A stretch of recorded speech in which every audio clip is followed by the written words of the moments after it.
Welcome back, boss. Do you need to know how to cut costs in the workplace?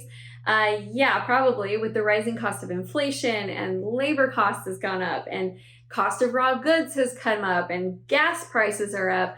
I think all of us are looking at how we can cut the fat in our business and still make sales and be profitable. So in this video, we're going to go into all of that.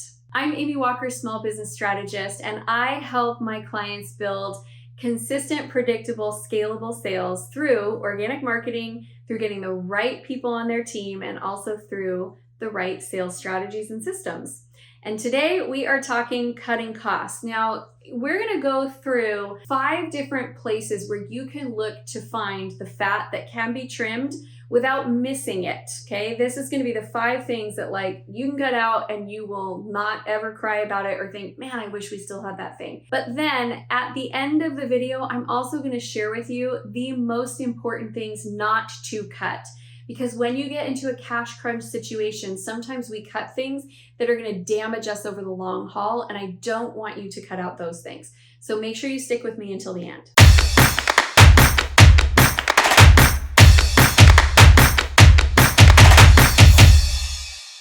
All right, the first area that we can cut costs is in hiring. And this might seem a little bit confusing because I just mentioned that the cost of hiring is going up. It is. There are a couple things that are going on with hiring right now that are really good news for us as business owners, though. The first is that whenever inflation goes up, people start looking to take on fractional work or gigs or side hustles. That means that you don't need to have a full-time employee to be able to do a little bit of work that you need them to do. You can hire people for 5 hours a week or 10 hours a week or 20 hours a week and get really talented people who are willing to do it for a little bit of extra cash on the side, because it's honestly either going to be this or they're going to be like driving Uber or Instacart, and they'd rather use their core skill and their core competency in your business than have to go pick up some extra side money working somewhere that's not in their core competency. The second thing that is really making me happy right now is the mom hiring market is back.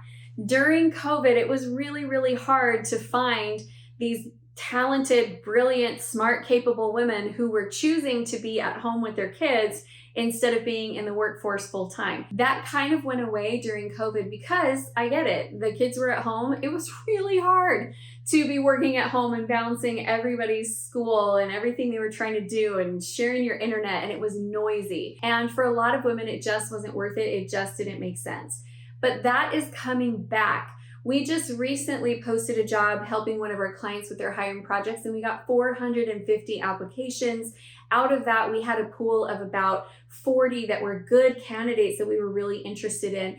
And so when I got done with that hiring round, I was like, I want to find jobs for all of these people. There are so many talented people out there right now. It's a good thing for all of us as small business owners. The third place where we can cut costs is we can hire out some of our jobs overseas. Now, what this is going to do is it's going to allow us to be able to take something that would cost us $20 an hour to hire someone in the US. We can probably find someone to do that for $8 to $10 an hour in the Philippines. If we have a job that's going to cost us like $15 to $18 an hour, we can probably hire that in the Philippines for more like $5 to $7 an hour.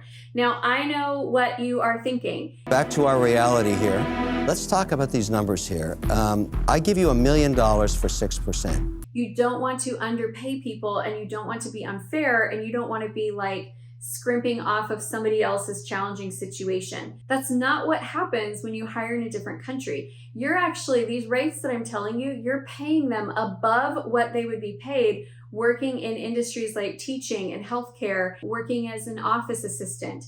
They're going to be making more money with you, but that money savings that you bring down because you're paying $10 an hour instead of $20, now you can take that extra $10 an hour and you can use it to pad the people that you do need that are inside the US. What's happening right now is that the amount of money that we need to pay to get someone to work for us in the States is going up at a rate faster than what most small business owners can pay. So if you want to be able to have good help in the US that is compensated fairly, you're going to need to take some of your workload and transfer it to somewhere else where you can also compensate them fairly, and then it's a win-win for both people. So by taking some of your US-based workload, taking it off of the team's plates here and moving it over to the Philippines, you won't need to hire as many people in the US, but the ones that you hire, you'll be able to pay them more. And then you're creating jobs in a part of the world that needs them and needs a high paying job. And for them, this is a high paying job. So you're creating a win-win for both you, for the people that are in the Philippines, for the people that are working in your office here. The next place I want you to look for cost savings is actually in your CRMs and your software. We have, as small business owners, a problem where we are frequently finding a software to do one or two things for us, then we find another software that does one or two things for us, and before we know it, our subscriptions to different SaaS programs gets really high. I just discovered a really amazing new CRM that I am just blown away with. It's called Go High Level, and I'm gonna put the link down below if you're interested in checking it out. I'm just gonna personally tell you, it has taken our monthly software costs down from about $1,000 a month down to $99 a month, you guys. Like, that is kind of unbeatable, and it is doing more than what we were doing before. Isn't that crazy? Like, we're actually getting a higher level service for a fraction of the cost. So I'm not saying whether or not this is the dream service for you, but I do want you to go through that process of really looking at how much am I actually spending on software and subscriptions and services? What am I actually using? Can I consolidate?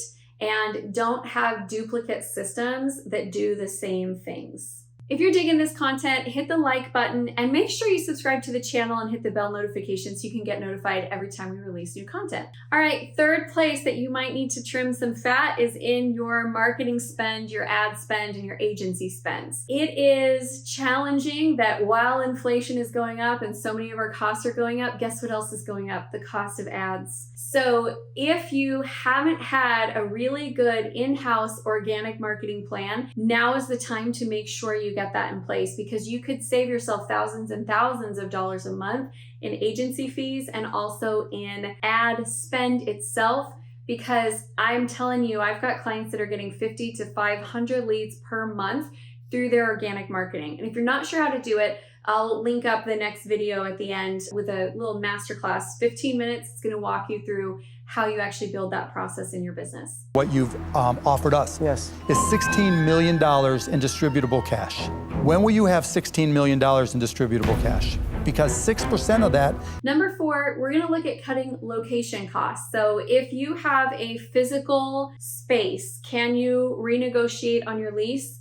Can you move to a less expensive space?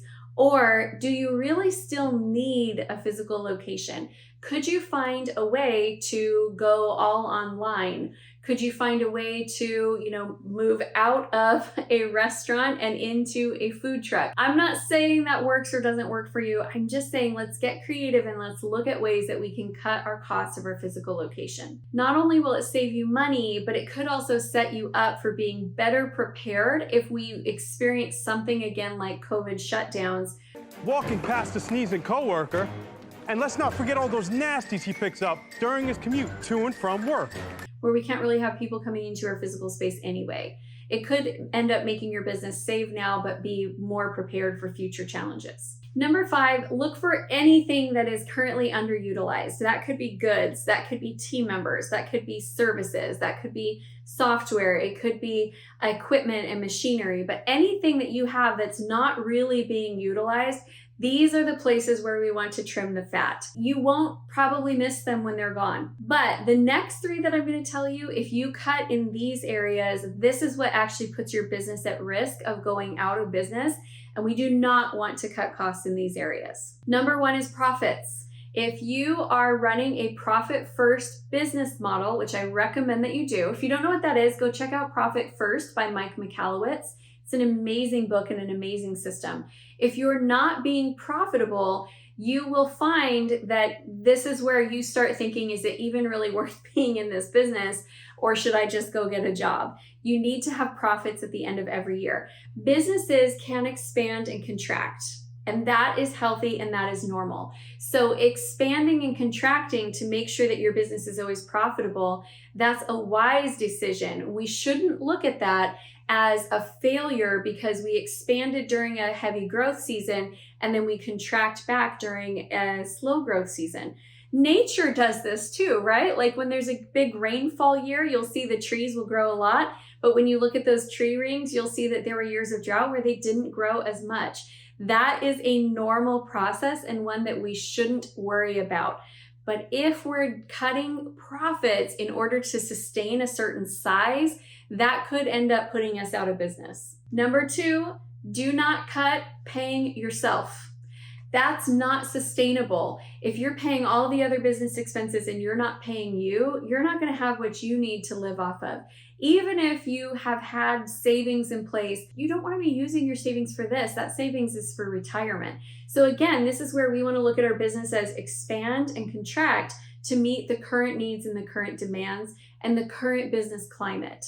You can still pay yourself and you can still be profitable if you will also be flexible. The third, and this one is the one that I think is just the most important, don't cut anything that's going to hurt your sales.